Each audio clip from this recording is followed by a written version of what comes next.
फोरोंगिरिनि आंखालाव गोमालांनायनि लामायाव सुभाष बर' गोसोखां गुदि बर' फरायसालिया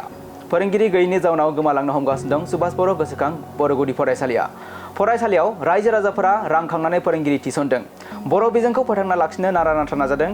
टेंकी बस्तिनि गोरिब गुन्द्रा रायजो राजाफोरा, नाथाय हेंथा नुजादों फोरोंगिरिनि आंखालाव। BTC सरकारखौ खावलायदों थाबैनो बर' फोरोंगिरि थिसनहरनो थाखाय। दैज्लां बोथोराव गोबां जेंनाजों मोगा-मोगि जानांनाय टेंकी बस्तिनि बर' रायजो राजाफोरा 15 किल'मिटार जानथाय डिमाकुसियाव बर' बिजों फरायहोनो गोहो गैया खुदियाफोरखौ। थाबैनो राहा खालामना होनो BTC खुंथाय जायगानि MLA बिथांमोनखौ खावलायहरदों टेंकी बस्तिनि रायजो राजाफोरा। नंगौ, जोङो दिनै डिमाकुसि दख'रा दुलाराय बर' फरायसा आफादनिफ्राय मोनसे हानजा फैनानै दिनै नैबे टेंकी बस्तियाव थानाय नैबे सुभाष बर' मेम'रियेल हाइ स्कुलाव जोङो दिनै खौरां लाफैदों आरो बेयाव जोङो नुफैबाय दायो थासारिखौ। आरो बेयाव गामिनि मानसिफोरा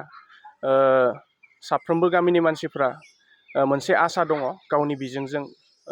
सोलोंथाइ होनो थाखाय बर' बिजोंजों। दा बेयाव मा मोगा-मोगि जानो गोनां जादों होननानै बुङोब्ला बिथांमोना बेयाव जोंनि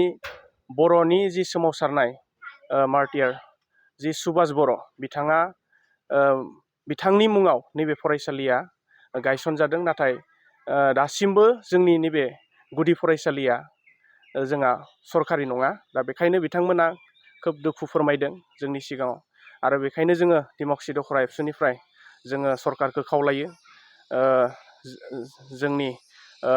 BTCनि आथिखालनि चिफ हाग्रामा महिलारि सार आरो सोलोंथाइनि जि EM रबिराम नार्जारि सार बिथांखौ जाहाथे नैबे फरायसालियाव फोरोंगिरि जाहाथे दैथायहरो एटाचमेन्टआवबाबो, नङाब्ला माने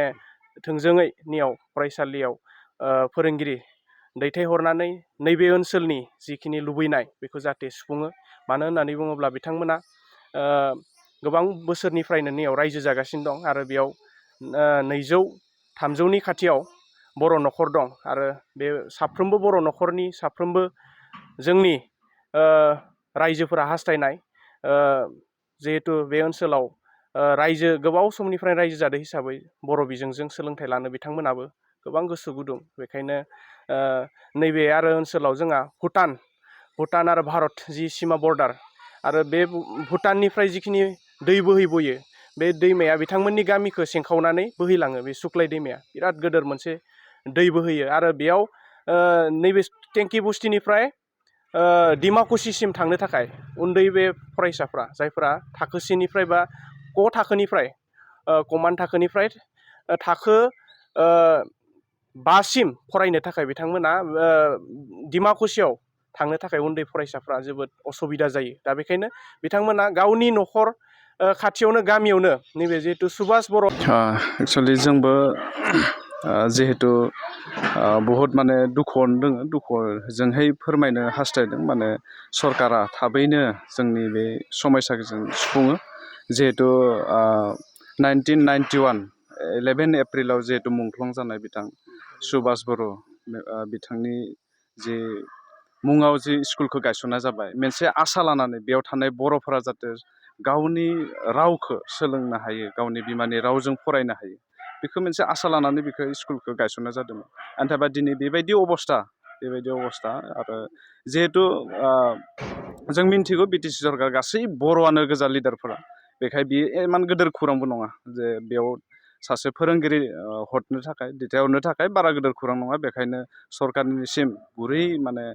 खावलायहरनाय थाबाय जेन थाबैनो जोंनि बे सुभाष बर' मेम'रियेल स्कुलाव LP स्कुलाव जाहाथे थाबैनो फोरोंगिरिखौ दैथायहरो बा हरो। आरो जिहेतु जों बर' बे रायजोफोरा जों साननानै जिहेतु जोंनि बे रावा थांना थानांगौ बा जोंनि बे स्कुला थांना थानांगौ होननानै जोङो फैसा खांनानै दायो दैदेनबाय थादों। 2 बोसोर जाबाय, बोसोरनै जाबाय। सासे फोरोंगिरि जों लाखिदों, जों गावनि फैसा खांनानै बे स्कुलखौ फोथांना लाखिबाय थादों। बेखायनो सरकारनिसिम गुरै खावलायनाय जों थाबैनो जोंनि लागै जों सासे फोरोंगिरि हरो। दा बेखौ आरो मा बुंबावनो, जोंनि बर'निनो BTC सरकार थानानै जोंहा दा बेयाव बेसेबा बोसोरनिफ्राय सुभाष बर' मेम'रियेल स्कुल थानानै जोंनि बर' स्कुलासो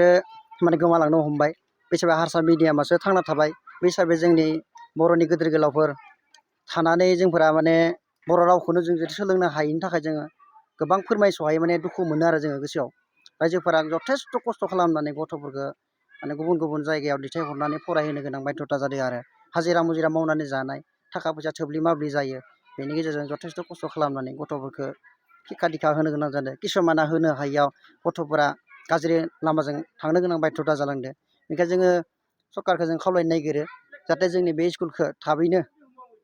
जाहाथे जोंनो टिचारखौ होयो टिचारखौ होनानै जोंनि गथ'फोरखौ जाहाथे मोजां हिसाबै जोङो बिमानि रावजों सोलोंनो हानाय खाबुखौ जोंनो होयो आरो गथ'फोरा मोजां मोजां शिक्षा दीक्षानि गेजेरजों जायगाखौ मोजां खालामलांनो हायो दिनै जों नुबाय मुंख्लं सुभाष बर' बिथाङा दा बिथांनि मुङाव जिहेतु बर' बिजों गायसनबायमोन दिनै हारसा बिजोङा दिनै रोम रोम गुदिनिफ्राय आप टु माने 10सिम नङा होमबा दा खिन्थु दिनै जोंनि बर' बिजोङा हाइ स्कुलथिं सहैयाबाबो नैबे गुदि फरायसालि ग्रोम ग्रोम जायोबा मोजां जागोन होनना सानो ने औ आंबो बेखौनो सानो जोङो हाइ स्कुलखौ नाङा बारु जोङो मात्र एल पि स्कुलखौ एल पिनिफ्राय जोङो जुदि 6, 7, 8 लागै जुदि जों होनो हायोब्लाबो गथ'फोरखौ नैबे जायगायाव अब्लाबो जोंना जों जथेस्थ'खिनि सहायखौ मोनगोन आरो मानो होनबा ओरैजाय जोङो दा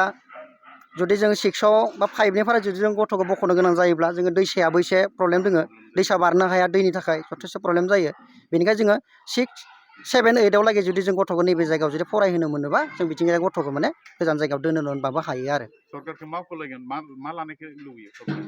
दा सरकारखौ आं बेखौनो बुङो जोंना अट'मेटिकलि माने टिचारखौ थिसनना होनांगौ आरो जोंनि बर' मिडियाम स्कुलाव बेखौनो खावलायो आरो आङो खावलायो नङा होमबा नंगौ सार